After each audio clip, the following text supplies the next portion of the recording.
Today we are observing the appearance day of Jesus Christ.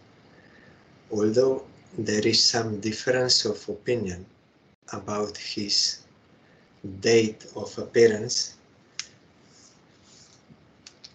because this is according to solar calendar and there is a difference of opinion, but all are agreeing that it was sometimes during this time of the year. So according to our here we are observing today, you will find in Srila Bhaktivinoda Thakur's commentary to Bhagavad Gita in 4th chapter, in that verse, Paritranaya sadhunam vinashaya cha dushkritam dharma samsthapanarthaya sambhavami juge juge. Krishna says, I appear in every age to protect the sadhus and to destroy the wicked and to establish dharma. So in commentary, Srila Bhaktivinoda Thakur told that because in India, Varna Ashram Dharma is practiced, means following of the Vedic scriptures which are directly revealed by God. So that was practiced, that is why there personally Supreme Lord appears. Like Krishna, Ramchandra, Nrishinga, Baman, all this. And but that does not mean that in other countries he is not appearing. He is also appearing in Mlecha countries and other to establish whatever dharma is possible according to their level of consciousness. So it is not that I don't appear there. There also I appear as Shakti Abesh Avatar. So our Gurudev explained this commentary. It means that some energy or some opulence of Supreme Lord appears in those countries, and he said as a son or as a prophet. So here a son means Jesus Christ. Prophet means Muhammad. So they are not ordinary persons. By Srila Bhaktivinoda Thakur, they are not ordinary persons. Also Srila Sai Maharaj told they are Shakti Avesh Avataras. And they preach about God consciousness according to the level of people. So Jesus Christ, you know, he appeared there in Middle East, and his life is full of miracles, and he showed that he is not ordinary person, because being so tolerant as a tree, as we see in our Gauriya Vaishnava Mahaprabhu told, that is not possible for any ordinary human being to be tolerant as a tree and humble than a blade of grass and giving due respect, not desiring respect, and having love for all, not hating anyone, because seeing all in relation to God. That is why we see same sentiment, our Gurudev explained, when they crucified Jesus Christ. At that time, he prayed with the same sentiment as Haridas Thakur when they were beating him, trying to kill him. He said, "Oh God, please forgive them. Don't take their offense. They don't know what they are doing." So this type of sentiment is not possible for any ordinary human being. Only one who has relation with God and relation with all living entities in relation to him, he cannot hate anyone. and he's wishing well to everyone. He's not discriminating, this is mine, yours, all this. No, he's seeing that relation. And also we see Jesus Christ, he raised some from the dead. That is also not any ordinary human being can do. Because soul is eternal, so one can come back to life by the will of God or his devotee. And we see this also in our Shastras also. Narad Goswami, he brought back to life that son of Chitraketu. And Mahaprabhu brought back Srivas Thakur's son and other examples also. And we also see Haridas Thakur when those executioners, they were ordered, you kill him in front of everyone, so that they will see that no one will commit such crime according to them again. What was Haridas Thakur's crime? They told him, you are born Muslim, but you are chanting the name of another god, Hindu god. This is not good. Then Haridas Thakur said, God is only one. There is only a difference in name. So according to God's inspiration, how he is inspiring us, in that way we are worshipping him. But they did not agree. And although he spoke the truth, in this world, many times you will find those who are speaking the truth, they will be prosecuted by those who don't like to see, hear, and accept the truth due to their own selfish interest, so they try to harm. So Jesus Christ also, he was speaking the truth about God and everything, but they, due to their sinful mentality, they could not. So then the executioners, they could not kill Haridas Thakur. It would be enough to beat him in only 2 markets to kill him. General man will die with so much beating in 2 markets. But he survived 22 markets. And he was all right. And many times Krishna wanted to appear there. Mahaprabhu told, I wanted to appear there to cut them. But because you were praying for them, that I could not come. Haridas Thakur was all the time praying, don't take any offense from them. It is my fault. I heard the blasphemy of Vaishnavas, so I'm getting this punishment. Although there was no fault in Haridas Thakur, but pure devotee always thinks in that way. I did something wrong, so he was praying. So after 22 markets, when they wanted to, means when he did not die, then they said, oh, now we are in trouble. Our king, he will think we did not do our job. So now we will be in trouble, he will kill us. Then Haridas Thakur again, as a tree, if you cut him, he will not protest. For his own livelihood, for water, he will not request anyone, give trouble to anyone. And at the same time, those who will not give him water, those who will cut him, to those also, tree is giving all his wealth, whatever he has, shade, fruits, wood, everything. So that is not ordinary thing.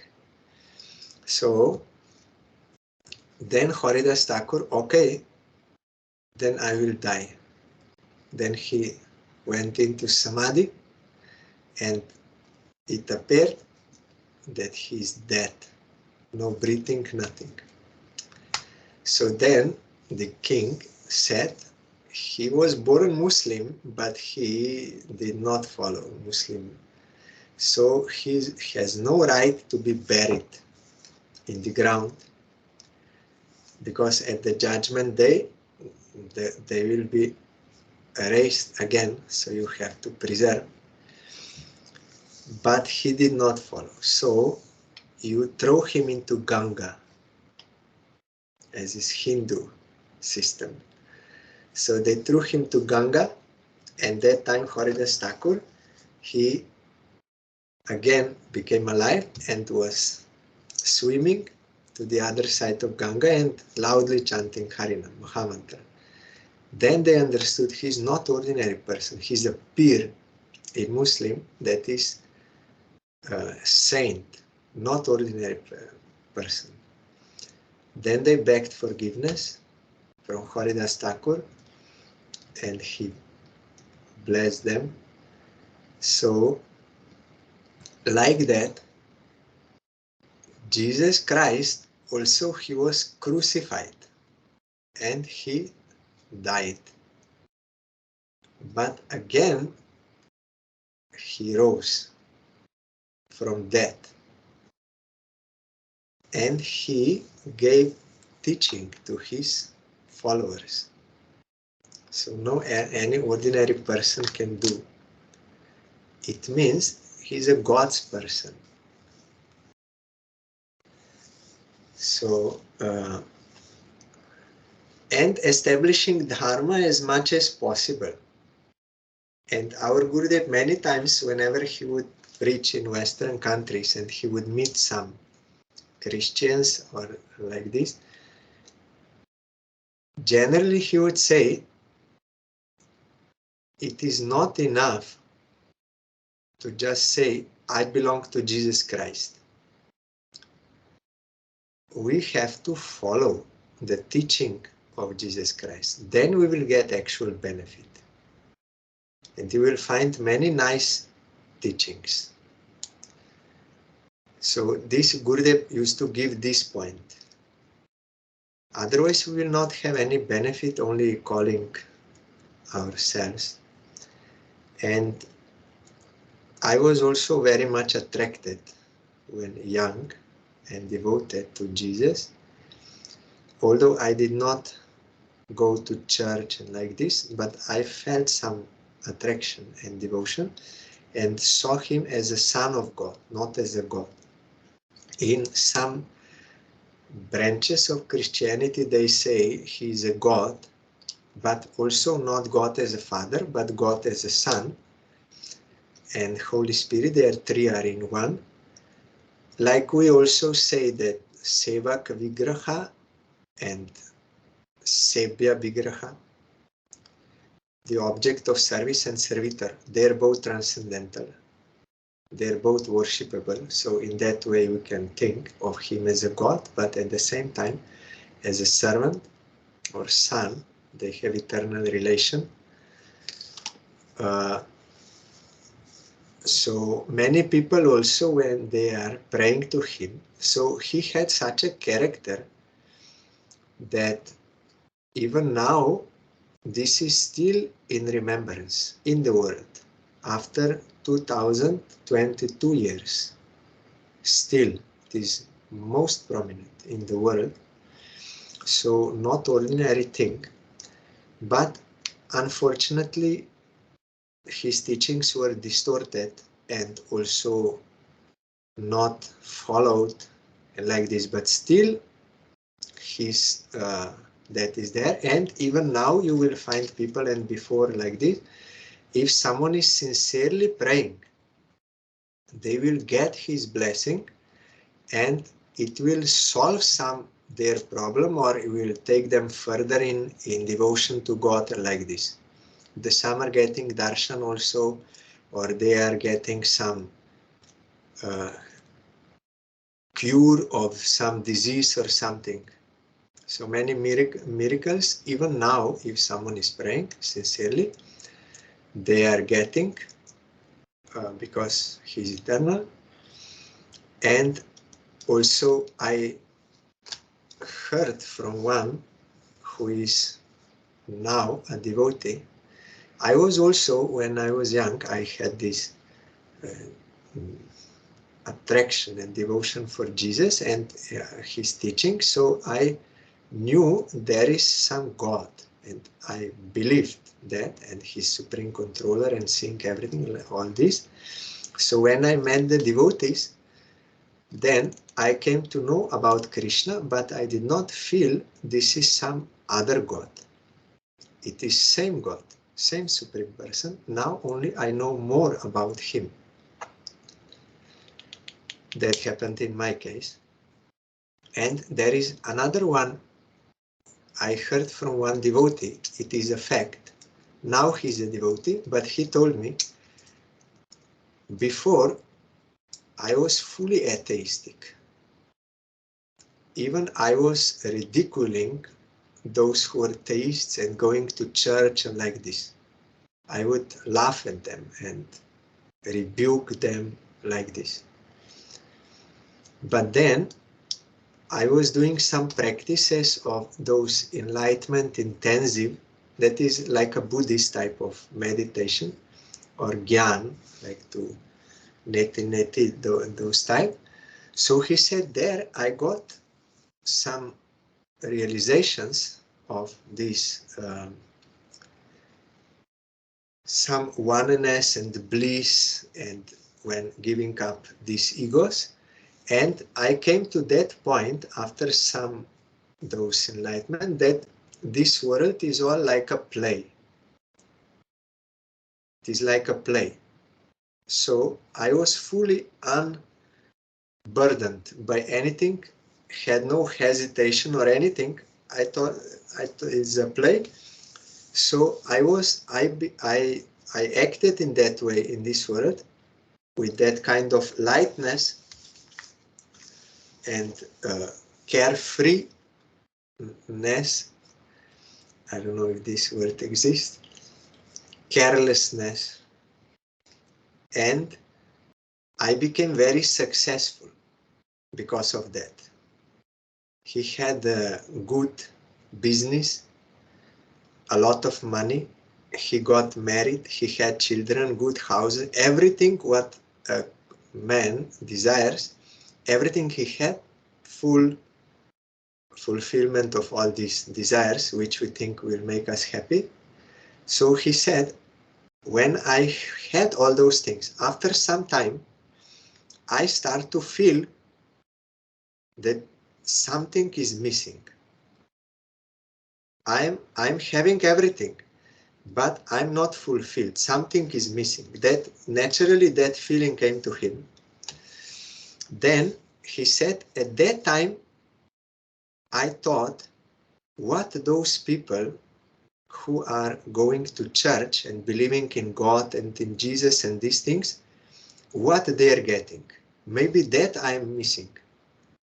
So he started to read many books on Jesus and went to church and all this, and he started to feel something.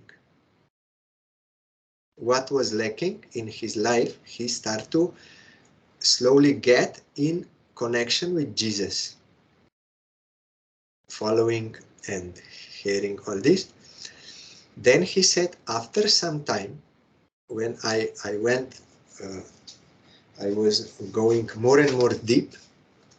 So then one time, one feeling came into me from within, naturally. But who is this God about whom Jesus is speaking? We are hearing about Jesus. He was doing this and curing many people and all this. But who is that God about whom he's speaking? That interest to know about God came to him quite naturally. Then he said, then I was in a coast and I saw some devotees, they were chanting in one park, like chanting Mahamantra, devotees. Then he said, when I saw them, then I felt like Jesus is indicating them to me. There you will get the answer of your question, of your inquiry, of interest. So then he went there and was hearing and became acquainted like this. Then he got books of Srila Sai Maharaj and he became a devotee. So he said, I felt Jesus is directing me there to know about who is the God of whom I spoke.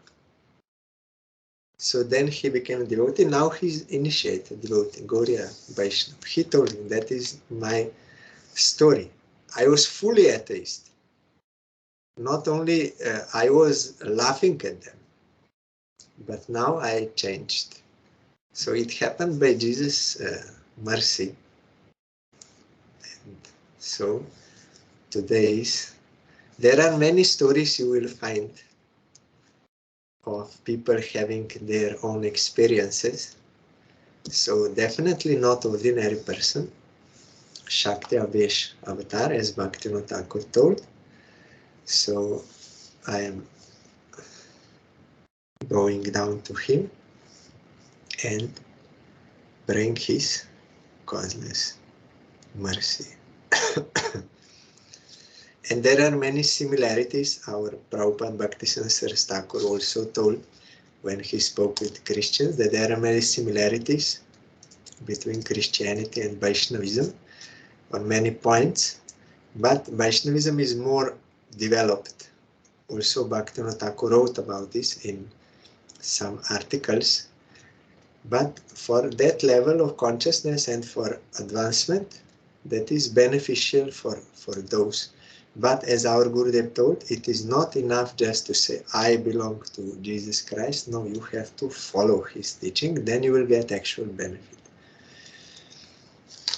So, we are hearing SRIMAD BHAGAVATAM. Yesterday I made one mistake, slight mistake. When I was reading this verse, Yasyam Vaishruyamanayam Krishna Parama Purushe Bhaktir Utpadyate Punksha Shoka Moha Bhaya Paha. I said that this Utpadyate word was used by Rupa Goswami in that verse in Bhakti Rasamrita Sindhu, and Krishna Das Kaviraj Goswami translated as Jage or awakenment. So it reminded me, but it is not this word, utpadyate, but it is unmilanam, which in Chaitanya Charitamrita you will find sometimes this word, sometimes that. So that was correct, that when Rupa Goswami in Bhakti Rasamrita Sindhu spoke about these stages through which one has to go to reach prema, that is Adau Shraddha, Tato Sadhu Sangha, Tato Anartha Nivritti Syat, Tato Nishtas, Tata Ruchis, this Asakti, then Bhav and Prem. Then this is, he said, this is the sequence, procedure to manifest Prem. And then after that, he gave this verse, Dhanya Swayam Navah Prema Yasyon Milati Chetasi Antarvanibir Apyasya Mudra Sushtu Su Durgama. The activities and symptoms of that exalted personality in whose heart love of Godhead has awakened cannot be understood even by the most learned scholar. This is from Bhakti Rasamrita Sindhu, first division, 4th that, and 17th verse. This is just after that Adau Shraddha Tato Sadhu Sangha. So this verse has this word inside, unmilati, which means manifests or awakens or this. So when translating this verse, Srila Krishna Das Kaviraj Goswami told, Ei prem sada jage jahar antare, pandite hotar chesta bujite na pare. Means, when this transcendental love of Krishna awakens in someone's heart, here he is using this word, Ei prema sada jage. Jage means awakening. Within him, even a learned scholar cannot comprehend his activities. So here we see, because sometimes there is this controversy about Nitya Siddha Krishna Prem Sadhya Kabunai, Shravanadi Shuddha Chitta Koray Udoy. That word Udoy arises. What does it mean? Then you have two sides. And Nitya Siddhasya Bhavasya Prakatyam Hridi Sadhyata. Prakat means it appears or manifests. So they said, Udoy does not mean awaken. It means arise. So he did not use the word Jagaran. In Sanskrit, Jagaran means to wake up or wakeful state, Jagaran. But here in Antya Lila, in Antya Lila, 19th chapter, 104th verse, you will find Krishna Das Kaviraj Goswami clearly uses these words. Ei prem sada jage jahar antare. Within whom this prem jage means awakens. This person cannot be understood by pandits. What is his state, what he's doing, they cannot understand. They have no access to that. And this is the verse just after Rupa Goswami is describing in Bhakti Rasamrita Sindhu, Ado Shraddha, so it means for conditioned souls. Conditioned souls, first they will awaken Shraddha by enough Sukriti. Then naturally they will progress to want to associate with devotees, and in association with devotees they will detect who is their guru. They will take shelter of guru. They will start doing bhajan, remove anarthas, get stability, taste, attachment, bhav and prem. So Rupa Goswami used unmilati. When one will manifest this prem, no one can understand him. And Krishna Das Kaviraj Goswami here used this word jage, awaken. So it is for conditioned souls, it is not for liberates, it's for conditioned souls. So there is no confusion. So here, utpadyate, this word means like a sprout.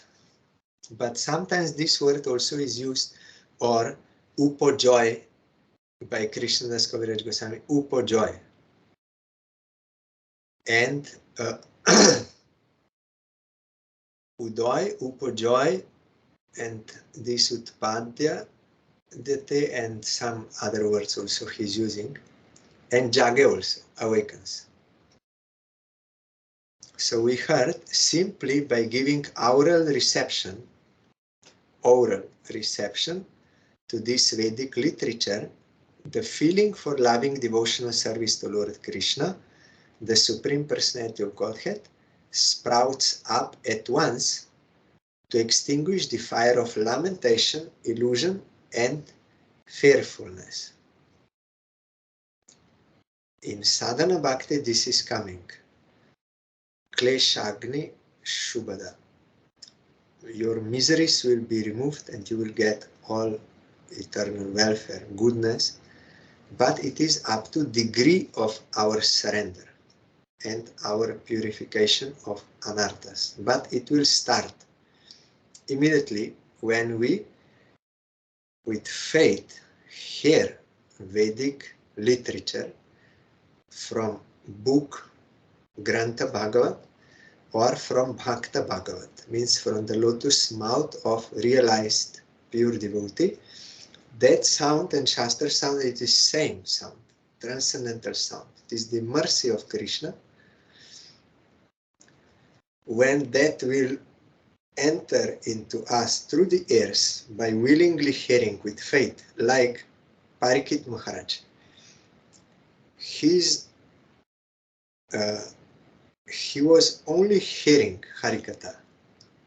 No any other devotional form he did. Attentively hearing Harikatha, and he got perfection. He is example of proper hearing. Shukadev Goswami, proper speaking about Krishna, Kirtan, and Parikshit Maharaj, Shravan. So here we see this will happen, and there are degrees. Sometimes we think, oh, nothing is happening. Or sometimes when we see nothing is happening, then someday try to imitate as if something is happening, but that is no use.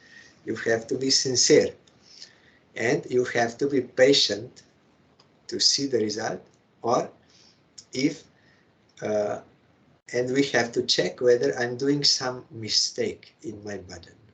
It is due to that I'm not feeling result, or it is due to impatience, because as you try to burn the wood, if wood is very wet, it will take some time to first dry him, and then when he will be dry, then also he will catch fire. Like that, Rupa Goswami taught, when we have jaundice of this ignorance from anadikal, a long time, then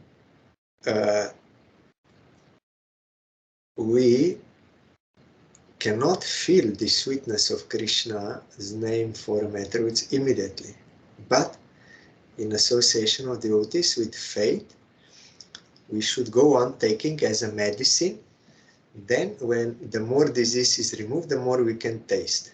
But it is true also, as we saw here, that sometimes Krishna, he gives some glimpses of realizations or taste like this to encourage us in our sadhana stage. And also if we are associating with pure devotee, he is all the time blissful, fully blissful. So that bliss also goes to others. They will feel that. So that is also encouraging us.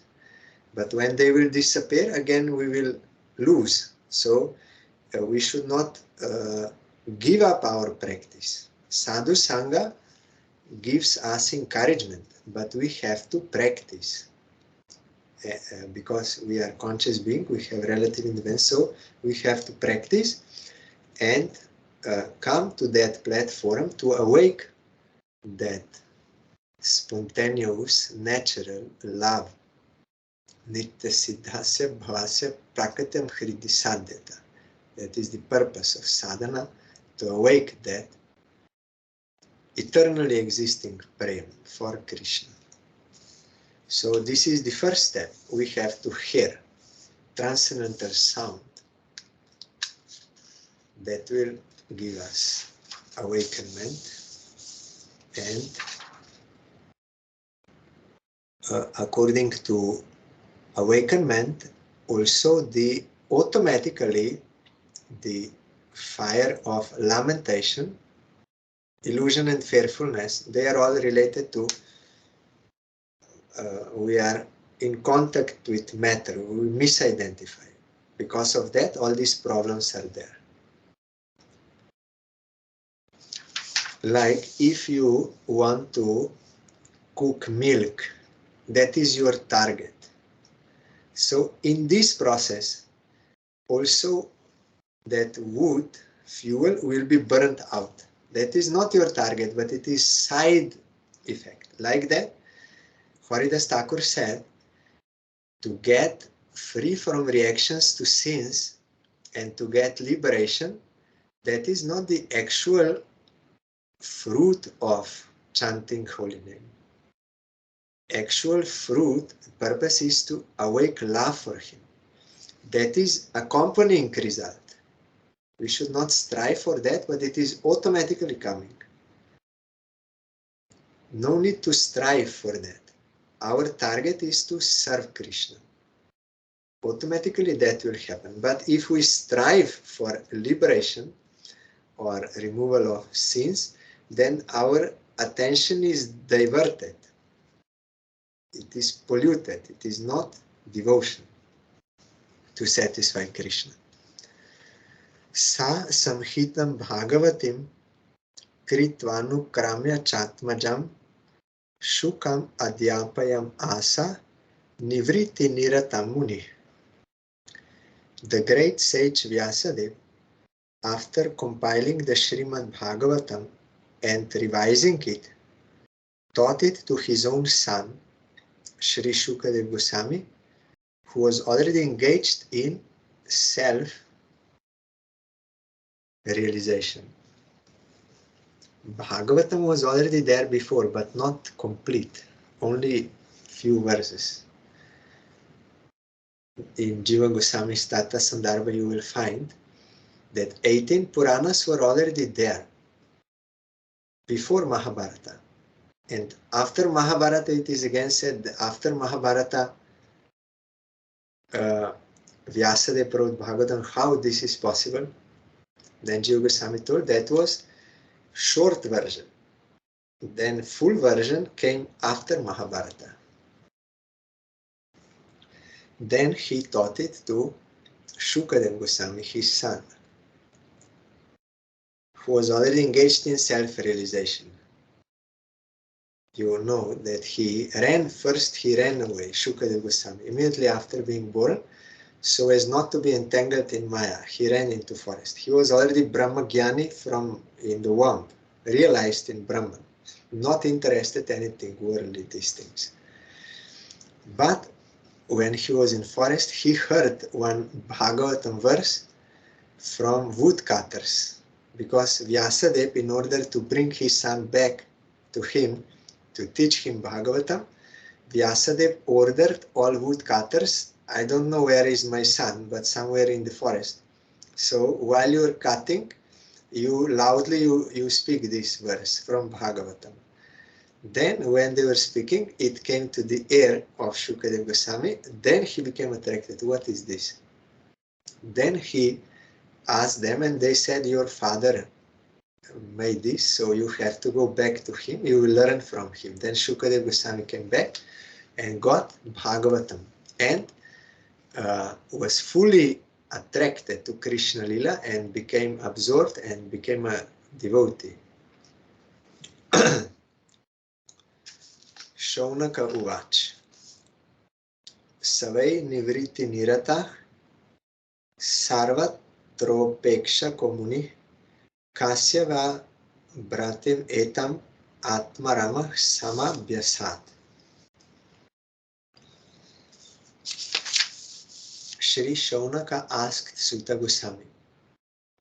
Shri Shukadeva Goswami was already on the path of self-realization, and thus he was pleased with his own self. So why did he take the trouble to undergo the study of such a vast literature? It's a very important question. Already he was Brahmagyani, and that Brahmagyan is no ordinary happiness. Rupa Goswami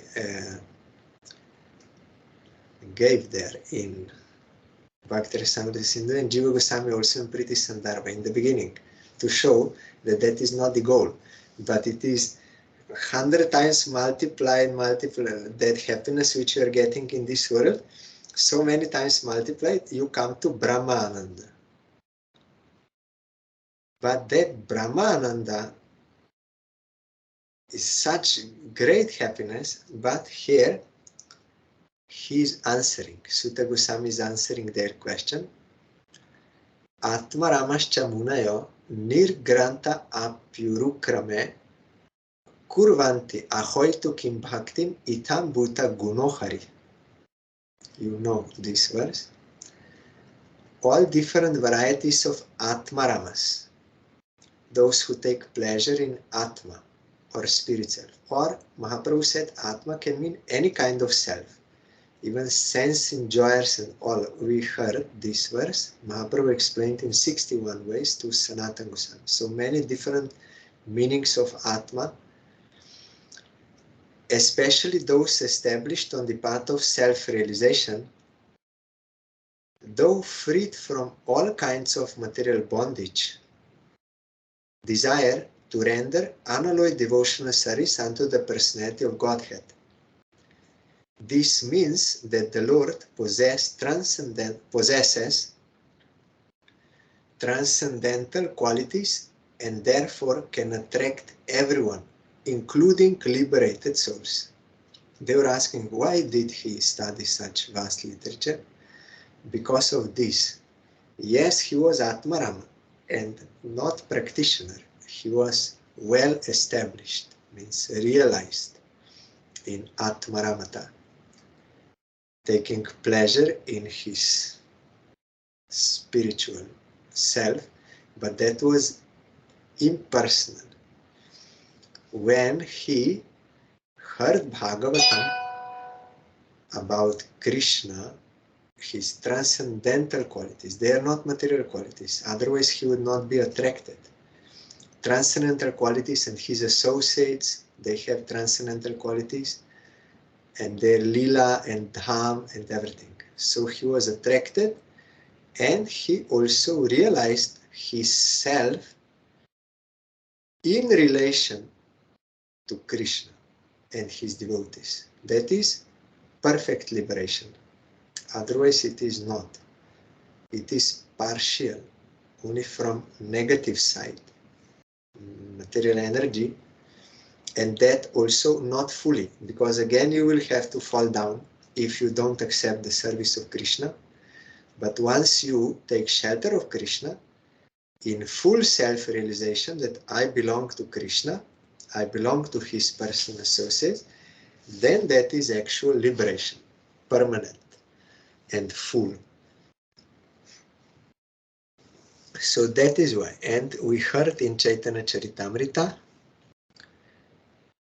Chaitanya Mahaprabhu explained this verse in 18 ways to Sarvam Bhattacharya. He was topmost Mayavadi.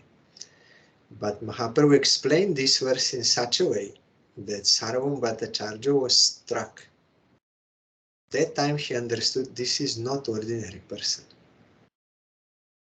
Because he himself gave 8. First he said about Vedanta, and Mahaprabhu then explained to him Vedanta in a natural meaning.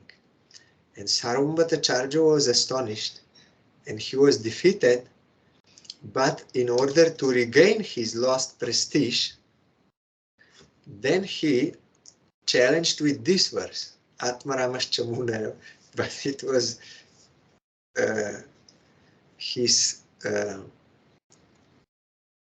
he made his own trap, because this verse is exactly what is opposite to Mayavad. So first he came up with this verse and he explained in 8 ways to regain his lost prestige, being defeated in Vedanta Sutra. Here also you see, they did not finish in Vedanta Sutra, no. Sarvam Bhattacharya gave Bhagavatam Shloka. And he explained 8 ways. Then Mahaprabhu explained in 18 ways without touching those 8 which he spoke, totally separate. Then Sarvam Bhattacharya understood he is not ordinary person, cannot be, impossible. Then he surrendered. Then Mahaprabhu showed him his 6th Arand form, Bol Shri Gaura Hari Ki Jai, Sadbhuj Gaurango Mahaprabhu Ki Jai. And in Puri, you will, that place is still there, Sarvam Bhattacharya's house. Now it is Ganga Mata Goswamini's mat there. You can see that place. And there is that Diti, Gaurango. 6 around. So then Sarvam Bhattacharya fainted. And Mahaprabhu woke him. Then he became a pure devotee. Sarvam Bhattacharya. And Sanatana Goswami, he requested, Mahaprabhu, I heard you spoke this, you explained this verse to Sarvam Bhattacharya, I want to hear that. Then Mahaprabhu said, I don't know what I spoke at that time. I don't know. What Krishna inspires, that I'm speaking. So let me see what he will inspire me to speak now in your association to bless you. What will come through me for your sake. Krishna is blessing you, so let me see what will come. So then he spoke 61 meaning of this verse. And to Mayavadis in Kashi, Prakashananda Saraswati, also Mahaprabhu spoke Vedanta. He explained to them, and also Bhagavatam, he said. Natural commentary, very clearly it is in Bhagavatam. You have to study Bhagavatam. So here, even those who are liberated, they are satisfied in Brahmananda or Paramatmananda, they will also worship Supreme Lord Bhagavan because that is more attractive. And for Kumaras also they are example of this. They also gave up that Brahmananda and took Sevananda of Narayan.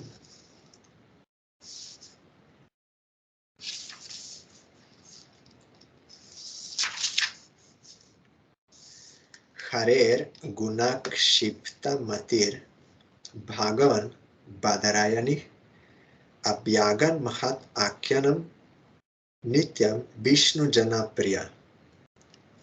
Srila Shukadev Goswami, son of Srila Vyasadeva, was not only transcendentally powerful, he was also very dear to the devotees of the Lord.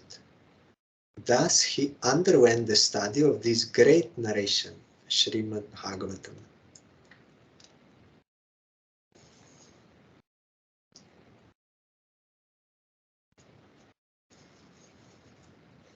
Here you will find the commentary of Srila Sai Maharaj, this how Shukadev Goswami ran away and then came back to study.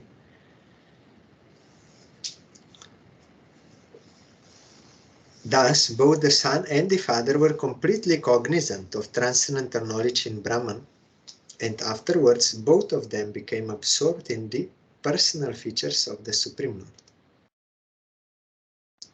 You will find there in Priti Sandarbha of Jiva Goswami, he gave that, because Priti Sandarbha means the goal of life. So he's explaining this point, that how is it that Vyasadeva, Narad asked Vyasadeva, how is it that you are still unsatisfied, although you are realized in Brahman? How is it? It means there is something superior. What is that superior? That is Priti, means love of God. And this happened to Vyasadeva and Shukadev. Parikshito tha Rajarsher Janma Karma Vilapanam Samstam Chapandu Putranam Vakshe Krishna Kathodayam. Suta Goswami thus addressed the rishis headed by Shaunaka. Now I shall begin the transcendental narration of the Lord Shri Krishna and topics of the birth, activities and deliverance of King Parikshit, the sage amongst kings, as well as topics of the renunciation of the worldly order by the sons of Pandu. tomorrow we are having program in Zagreb, Croatia. So tomorrow there will be no Skype. We will continue on Tuesday, and tomorrow is disappearance day of Jagadish Pandit and Jiva Goswami. So in relation to this topic, our Gurudev told there was one great professor in India. He had no faith in Mahaprabhu, being disgusted by seeing immoral activities of Apa Sampradayas and the fools they are doing this. But he heard from another also great scholar. He told that Priti Sandarbha of Jiva Goswami is such a book, is jewel of this world, such nectar. If someone did not study that book, then his life is useless.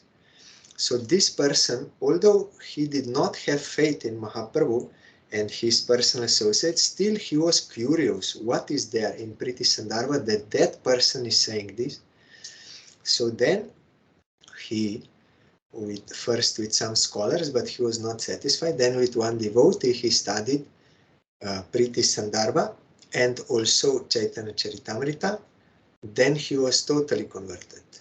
Then he understood this is highest. Nothing is superior than this. I had wrong understanding. Then he himself established one Mahaprabhu temple in Bolpur, Shantiniketan, in which our Parangurudev and Gurudev were having program, and this is how they know about this person, and he told them the history. I was totally against, but now I'm preaching Chaitanya Mahaprabhu's message because of Priti Sandarbha and Chaitanya Charitamrita. So that we'll hear tomorrow there.